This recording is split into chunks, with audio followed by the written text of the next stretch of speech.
barbecue. So let's dig in. So for today's video, gagawa tayo ng chicken barbecue. So may mga ingredients na ako ditong hinanda. Meron po tayong lime kasi yan lang po ay.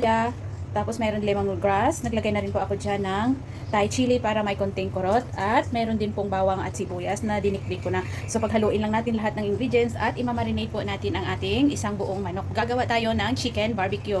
Napakasarap po ng recipe kong ito mga langga. So gawin na natin po ang naglagay ako ng isang kutsarang asin. Kutsarita pala teaspoon ng black pepper. Okay, dyan ang oyster sauce. Kunti na lang ang soy sauce. Ayan. Yan po ay dark soy sauce para po ito sa magandang kulay ng ating chicken barbecue. 2 tablespoon ng brown sugar. So, isa, dalawa. Sprite. Lagyan natin ng Sprite. At ayan, imekos-mekos lang natin lahat ng ingredients na yan. Imekos-mekos lang natin yan. Don't worry, hugas naman ako ng kamay bago ako nagmekos-mekos dito.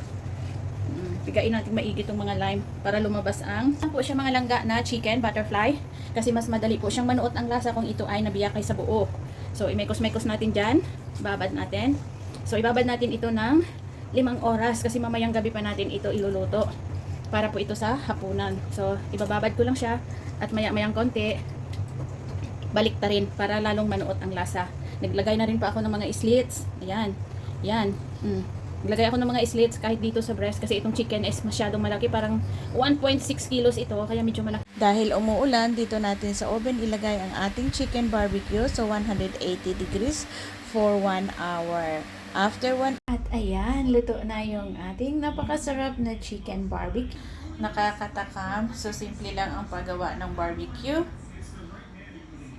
At kung gusto mong kumain ng masarap, ay gagawin mo ito sa bahay, makakatipid ka na, at mabubusog ka pa at hindi magastos. Dahil magkano lang ang isang manok kung sa bahay